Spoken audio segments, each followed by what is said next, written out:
তীব্র গরমে হাঁসফাঁস দশা বঙ্গবাসীর। বিশেষ করে দক্ষিণবঙ্গে এই পরিস্থিতি চলছে বিগত কয়েকদিন ধরে। এর মাঝে মধ্যে বিক্ষিপ্ত কিছুটা বৃষ্টিপাত হলেও সেটা ক্ষণিকের মাত্র। তারপর আবারও সেই দহন জ্বালাতে নাকানি সোবানি খাচ্ছে বঙ্গের মানুষ। তবে এই আবহাওয়ায় পরিবর্তন আসতে পারে বলে ইঙ্গিত আবহাওয়া দপ্তরের। পাশাপাশি মৌসুম ভবনে জানিয়েছে মৌসুমী বায়ু ধীরে ধীরে তার খোলস ছেড়ে বেরোতে শুরু করেছে। তাই দক্ষিণবঙ্গে পাকাপাকিভাবে বর্ষা কবে নাগাদ আসতে পারে, বৃষ্টি নিয়ে কী জানানো হয়েছে এবং আজও তাপপ্রবাহ চলতে পারে কিনা, সমস্ত কিছু অতি সংক্ষিপ্তভাবে তুলে ধরব।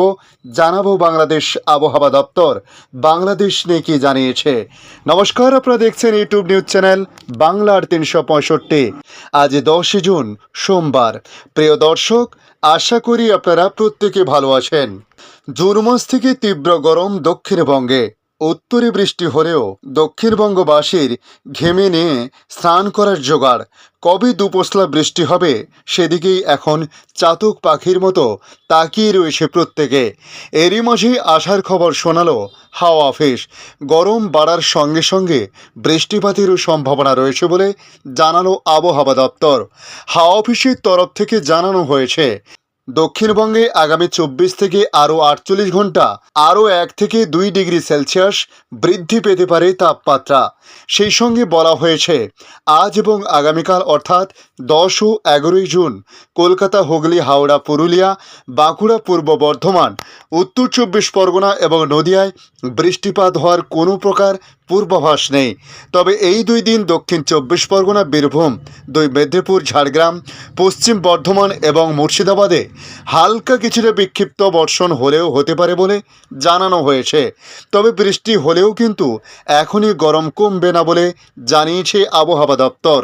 বলা হয়েছে 2 দিন দক্ষিণবঙ্গে অস্বস্তিকর গরম থাকবে। সেই সঙ্গে পশ্চিম মেদিনীপুর, পশ্চিম বর্ধমান, বীরভূম এবং বাঁকুড়ায় হিট ওয়েভের সতর্কতা জারি থাকবে। দক্ষিণবঙ্গবাসীকে বৃষ্টি নিয়ে স্বস্তির খবর শুনিয়েছে আবহাওয়া দপ্তর। বলা হয়েছে আগামী 12 জুন থেকে বৃষ্টির পরিমাণ কিছুটা বাড়তে শুরু করবে। এরপর 3 দিন দক্ষিণবঙ্গের সকল জেলায় কম বেশি বৃষ্টি হবে। এদিকে বর্ষণের জেরে জেলাগুলিতে তাপমাত্রার পারদ খানিক নিম্নমুখী হবে। এরপর আর হিট ওয়েভের সতর্কতা থাকবে না। তবে পশ্চিমবঙ্গের কিছু জেলায় অস্বস্তিকর গরম তখনও বজায় থাকবে। একদিকে দক্ষিণবঙ্গ যখন গরমে পড়ছে, তখন উত্তরবঙ্গে কিন্তু বৃষ্টির পূর্বাভাস দেওয়া হয়েছে।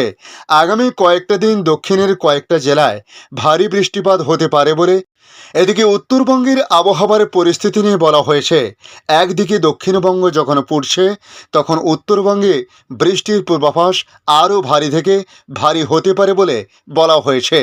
আগামী কয়েকটা দিন দক্ষিণের কয়েকটি জেলায় ভারী বৃষ্টিপাত সেভাবে না হলেও আজ সোমবার থেকে আলিপুরদুয়ার এবং জলপাইগুড়িতে অতি ভারী বৃষ্টিপাতের সতর্কতা জারি করেছে আবহাওয়া দপ্তর। আগামীকাল মঙ্গলবার কালিম্পং, জলপাইগুড়ি এবং আলিপুরদুয়ারে অতি ভারী বৃষ্টিতে ভিজতে পারে। 12 জুনও উত্তরের 3 জেলা জলপাইগুড়ি, আলিপুরদুয়ার এবং কোচবিহারে বৃষ্টিপাত হবে।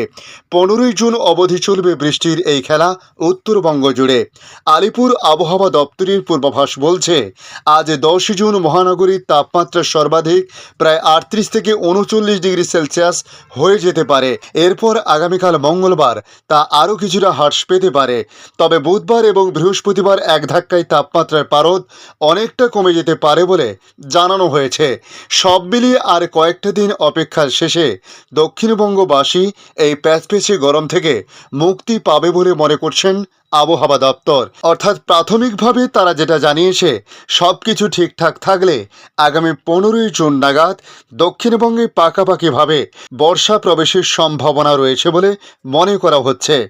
এদিকে বাংলাদেশ আবহাওয়া দপ্তর তাদের আপডেটে জানিয়েছে রংপুর, ময়মনসিংহ ও সিলেট বিভাগের অনেক জায়গা এবং রাজশাহী, ঢাকা, চট্টগ্রাম বিভাগের 2-1 জায়গায় অস্থায়ীভাবে দমকা হাওয়া সহ হালকা থেকে মাঝারি ধরনের বৃষ্টি, বজ্র সহ বৃষ্টি হতে পারে। সেই সাথে রংপুর, ময়মনসিংহ ও সিলেট বিভাগে কোথাও কোথাও মাঝারি ধরনের ভারী থেকে অতি ভারী বর্ষণ হতে পারে। এছাড়া দেশের অন্যত্র অস্থায়ীভাবে আংশিক মেঘলা আকাশ সহ আবহাওয়া প্রধানত শুষ্ক থাকতে পারে। তাপপ্রবাহের বিষয় বলা হয়েছে খুলনা ও বরিশাল বিভাগ সহ রাজশাহী, পাবনা ও মাদারীপুর জেলাসমূহের উপর দিয়ে মৃদু তাপপ্রবাহ বয়ে যাচ্ছে এবং তা অব্যাহত থাকতে পারে। তাপমাত্রা বিষয়ে বলা হয়েছে সারা দেশে দিন এবং রাতের তাপমাত্রা সামান্য বৃদ্ধি পেতে পারে। অতিরিক্ত আর্দ্রতার কারণে অস্বস্তি বিরাজ করতে পারে। আজকের আপডেট এই পর্যন্ত। পরবর্তী আপডেটের জন্য আমাদের এই ইউটিউব নিউজ চ্যানেলটিকে সাবস্ক্রাইব করে কাছে বেল চিহ্নতে ক্লিক করে অল চিহ্নতে প্রেস করে রাখার জন্য রিকোয়েস্ট করলাম। পাশাপাশি আপনারা কোথা থেকে ভিডিওটি দেখছেন অবশ্যই কমেন্ট বক্সে কমেন্ট করে জানাতে পারেন। ধন্যবাদ।